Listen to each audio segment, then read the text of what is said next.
सभी लोगों को संजय चौधरी का नमस्कार, सलाम वालेकुम, सत श्री अकाल। आज अखिलेश भैया ने उत्तर प्रदेश के मुख्यमंत्री योगी आदित्यनाथ जी से पूछे तीखे सवाल और कहा, क्या बुलडोजर की चाबी आपकी खो गई है क्या? चौराहे पे यमराज लगने वाले मामले में अखिलेश भैया ने बोला, क्या बुलडोजर को यमराज समझते हैं क्या? यमराज तो कभी भी किसी के लिए आ सकता है। बाकी आगे की बात आप खुद अखिलेश भैया की जुबान से सुन सकते हैं। आगे की बात। समाजवादी पार्टी के राष्ट्रीय अध्यक्ष अखिलेश यादव जी हमारे साथ हैं। सर, आगरा में राधा स्वामी सत्संग की जमीन को लेकर के कल जो कुछ हुआ उस पर आपकी प्रतिक्रिया? देखिए, मैं सुल्तानपुर में हूँ और सुल्तानपुर में एक डॉक्टर की हत्या हुई है और जो बताया जा रहा है और जो जानकारी मिली है, इतना उसके शरीर पर चोट पहुंचाई है और सुनने में यहाँ तक आया है कि ड्रिल किया गया है शरीर उसका और जान चली गई। परिवार के लोग, उनके सहयोगी, साथी, संबंधी इस कोशिश में थे कि उन्हें न्याय मिले और पुलिस ने अभी भी न्याय नहीं दिया। जो लोग बुलडोजर से कानून व्यवस्था को बेहतर करना चाहते थे, हम जानना चाहते हैं और इस जनता के सामने ये बात तो आए कि आखिरकार वो बुलडोजर है कहाँ? क्या बुलडोजर की चाबी खो गई? क्या बुलडोजर का लाइसेंस कैंसिल हो गया? जिसकी वजह से जो अपराधी हैं, दोषी हैं, जिन्होंने एक डॉक्टर की हत्या की है, उन पर कोई कार्रवाई नहीं हो रही और परिवार के लोग न्याय चाहते हैं। मैंने उनके परिवार के लोगों से बात की है और परिवार के लोगों को आश्वासन दिया है कि समाजवादी पार्टी उनके साथ है, उनकी पूरी मदद और न्याय दिलाने में उनके साथ खड़ी है। जहां तक सवाल आगरा का सत्संग का है, दयालबाग का, ये बहुत महत्वपूर्ण स्थान है। इससे न जाने कितने लोगों की आस्था जुड़ी है। ये वो स्थान है जहां पर लोग आते हैं, सत्संग में शामिल होते हैं। वहां जाति बिरादरी नहीं है, कोई पॉलिटिकल पार्टी का सवाल नहीं है।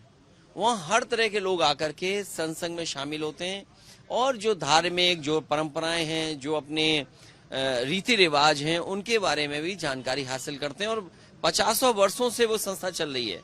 सुनने में आया कि बुलडोजर चल गया, वहां पर पुलिस प्रशासन पहुंच गया, कोई कागज दिखा रहा है कि जमीन किसी की है।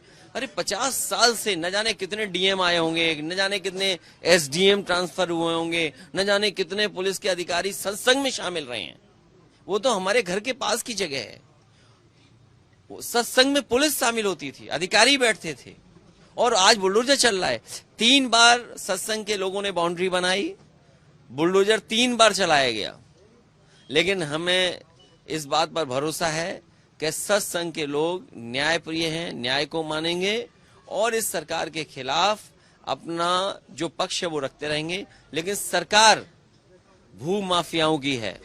मैं आपसे कहता हूं बड़ी जिम्मेदारी के साथ, आप उत्तर प्रदेश के बहुत सच्चे ईमानदार पत्रकार हैं।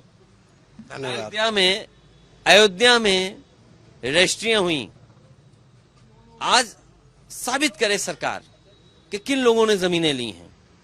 बनारस में कोई भूमाफिया अगर है तो बीजेपी के लोग हैं, लखनऊ में कोई भूमाफिया है तो बीजेपी के लोग हैं। हम कई तालाब आपको गूगल मैप से दे सकते हैं। जब सरकार बनी थी तालाब था, लेकिन सरकार बीजेपी की बन गई, वहां मकान बन गए।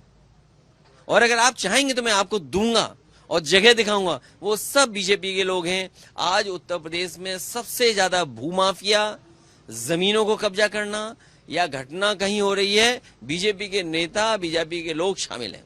मुख्यमंत्री तो कहते हैं कि चौराहे पे यमराज मिलेगा। देखिए, यमराज किसके लिए कब आ जाएगा किसी को नहीं पता। हम और आप बातचीत कर रहे हैं, कोई यमराज हमारे आपके लिए आ जाए, आप इंटरव्यू लेते हुए चले जाएं, हम इंटरव्यू देते हुए चले जाएं, तो मुख्यमंत्री जी के कहने से यमराज थोड़ी आएगा। यमराज को जब आना होगा तब यमराज आएगा। क्या मुख्यमंत्री जी अपने आप को बुलडोजर के रूप में यमराज समझ रहे हैं क्या? घोसी के जो चुनाव के बाद जो समाजवादी पार्टी के टेम्पो हाई हुआ है, क्या ये लोकसभा चुनाव तक बरकरार रख पाएंगे? टेम्पो हाई की बात नहीं है, ये जो समर्थन मिला है, हर वर्ग के लोगों ने जो समर्थन और जो विश्वास समाजवादी पार्टी के प्रति दिखाया है, उसका परिणाम यह है कि समाजवादी पार्टी ऐतिहासिक जीत हासिल की है।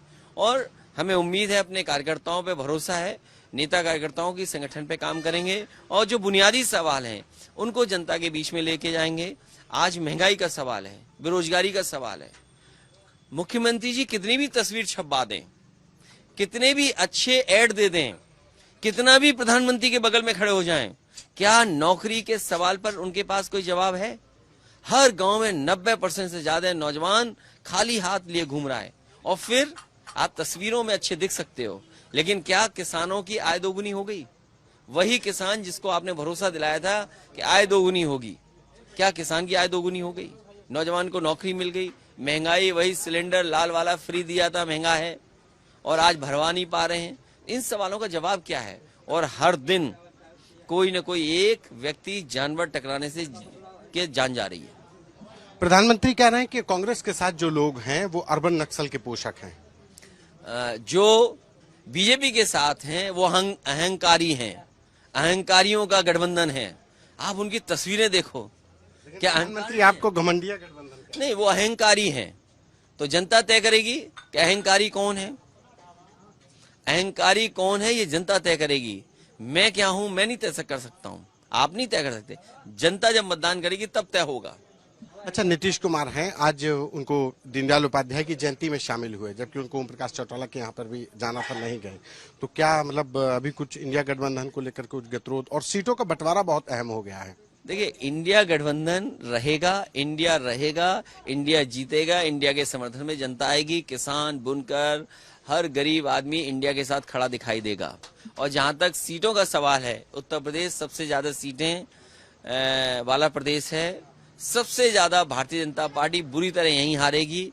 और मैं आज फिर कहता हूं, बुनियादी सवालों पर जब जनता मतदान करेगी, गरीबी, महंगाई, किसान और बुनकर के सवाल पर, बिजली महंगी के सवाल पर, तो भारतीय जनता पार्टी का उत्तर प्रदेश से सफाया होगा।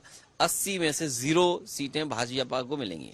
आखिरी सवाल है, इंडिया गठबंधन में आप उत्तर प्रदेश से अपने जो सहयोगी दल होंगे उनको कितना सीटों का देंगे? समाजवादी पार्टी की कोशिश रहेगी कि सभी सीटें गठबंधन जीते। उसके लिए कोई भी रणनीति, कोई भी गणित और कोई भी कैलकुलेशन करना पड़ेगा तो हम लोग करेंगे। ये थे हमारे साथ अखिलेश यादव, जिन्होंने बेबाकी से अपनी बात रखी और कहा कि इंडिया गठबंधन जीतेगा और इस जीत के लिए कोई भी बात करनी पड़ेगी, किसी से भी बात करनी पड़ेगी तो हम करेंगे, लेकिन बीजेपी को 2024 में उत्तर प्रदेश से शिकस्त जरूर देंगे। कैमरा पर्सन संजय के साथ संतोष कुमार।